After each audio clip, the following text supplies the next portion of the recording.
Hello and Assalamu alaikum everyone. Exhibition Cadet Sabir Shah here for my channel Vision Cadet 9936. Today I will talk about the media perception, how media is used to manipulate the news in terms of any kind of aviational hazards. So stick to my video please, because most of the times I build up a background of any of the ongoing news, and then at the end of the video I give out the whole conclusion. So let's go with a story today first. I will share two stories and you will find out the similarities, but again, the opening statement, how media is manipulated to, get your mischievous results. Story number one. Holiday with a suitcase full of clothes, but no phone full of photos and memories. I'd just been to a wedding, one of my best friend's weddings in Canada, so I had all of the photos from her wedding, all the photos from my trip in general, which I can't get back now, obviously. In 2019, a woman traveling with Virgin Australia Airlines, and she claimed that she had lost her phone in a broken air vent. When she was changing the SIM, she dropped her phone into it and it disappeared. Take a close look at Bronte's window seat on her Virgin flight home from Los Angeles, and you'll notice a broken air vent and a big gap. When the 27-year-old pulled her phone out to change the SIM card, it slipped from her hands and down the gap. So she called the flight attendant right away, and then the flight attendant came over, she checked it out. Both of them couldn't find it. Gone down there, and then the air hostess came and had a look and got us all up out of our seats, and she had a good look and she couldn't see it either, and she came to the same conclusion as me, that it probably had gone down the vent. When the aircraft landed, they went to the ground staff, and the ground staff also came and did the inspection. When the plane landed, an engineer came on board to take a closer look. Had to lay down, sort of like, and stuck a torch down there and had a look and just said, that goes down a long way. Whole scenario, the phone was never found, even after a month when she posted her interview with the media outlet. And once you go and Google this incident back in 2019, Virgin Australia Airlines, you will only find one interview that was posted on that media. You will not find any other news. Now, this is a serious allegation. I mean, losing a phone that has batteries, and back in 2019, there were lithium batteries, and you know that they are not allowed to be taken in the cargo section even. You have to carry them on you in the pressurized cabin of the fuselage of the aircrafts. So you can't put those batteries in the cargo section even, because the air safety always gives out the bulletins. So it's a mandatory law now that no batteries are to be taken into the cargo section to reduce the dangers of the fire in the cargo section. Apart from this month-long saga being frustrating and at times comical, Bronte points out that a plane flying across the globe with a mobile phone and a battery somewhere on board is a safety concern. They don't even let you put your phone in checked-in baggage under a flight anymore because of the hazard of it catching on fire or, something happening. Virgin says safety is our #1 priority and the aircraft would not be cleared to return to service if licensed engineers had any suspicion that a phone was inside the aircraft structure. So if this woman claims there should have been an investigation done, but seems to me that I couldn't find any other outlets of this news.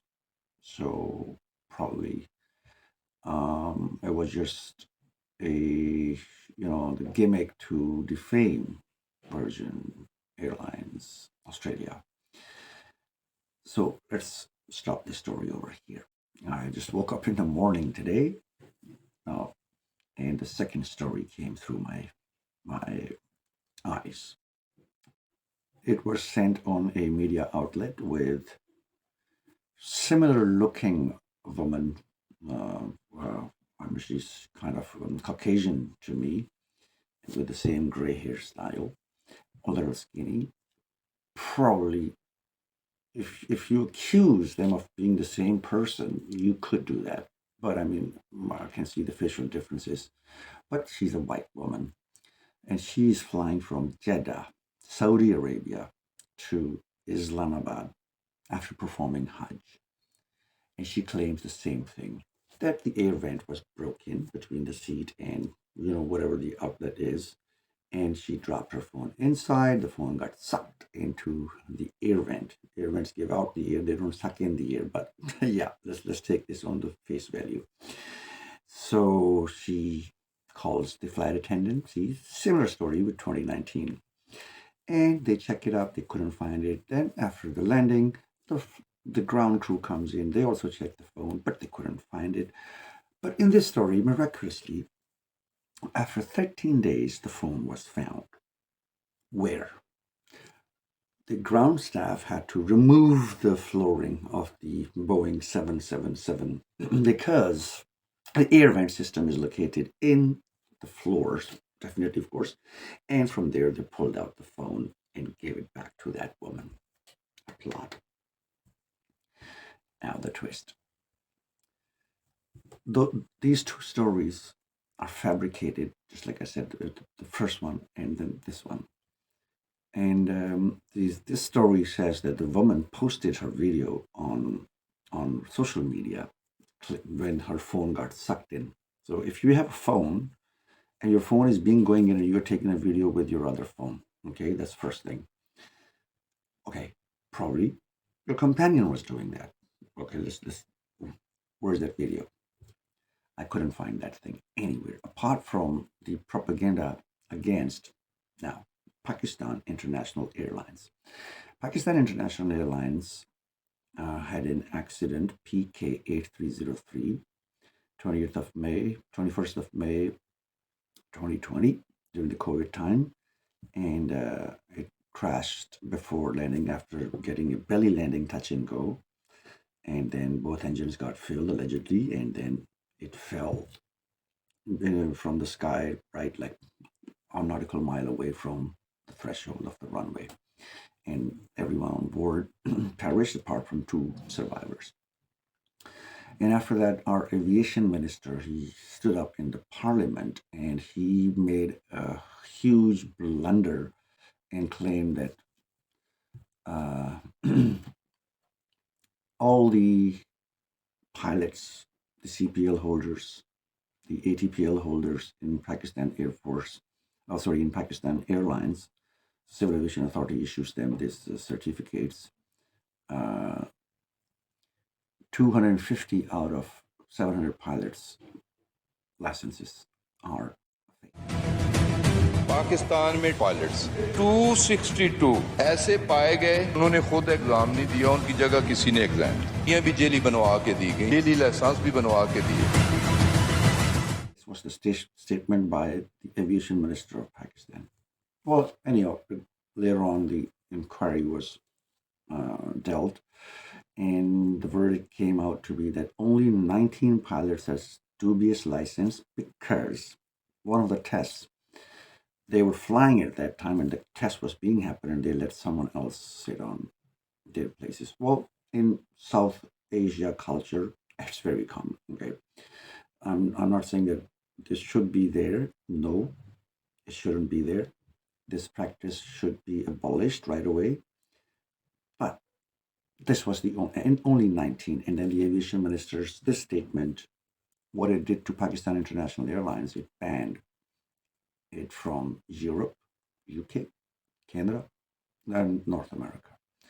So 70% of the major operations of Pakistan International Airlines were conducted in these countries. And so you can see that this statement stabbed in PIA financially 70% loss.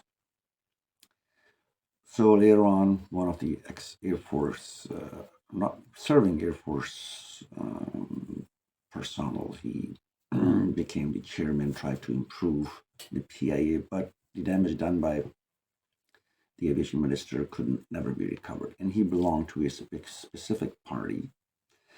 And of course, that was the ruling party at that time, which is now under with the weather. And it took 6 years, 5 years for Pakistan International Airlines to rebuild their image again in front of the European Union, in front of UK, US, and Canada. And recently, all the operations have been revived. And this doesn't amuse a few of the people who are against, at the moment, they are anti-Pakistan, I would say.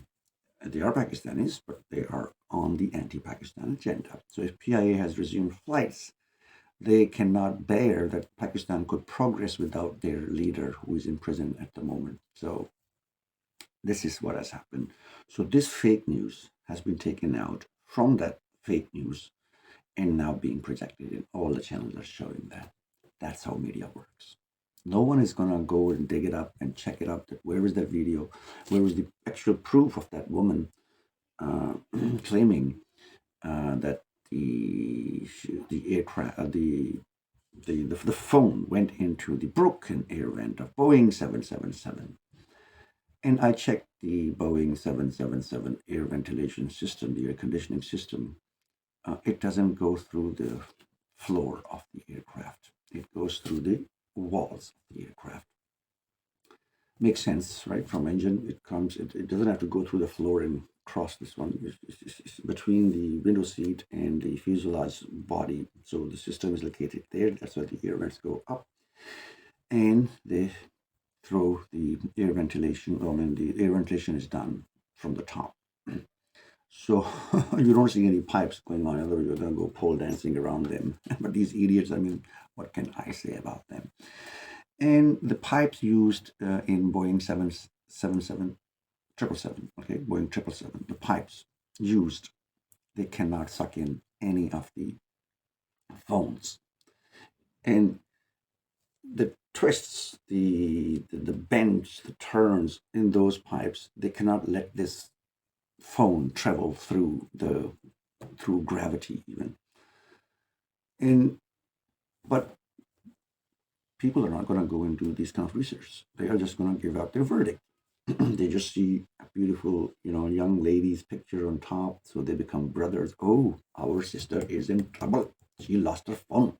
These people should get the phone back. That's what happens. In reality, both of the incidents didn't happen. I have links in PIA, and my course mates are flying around, in almost all the famous airlines of the world.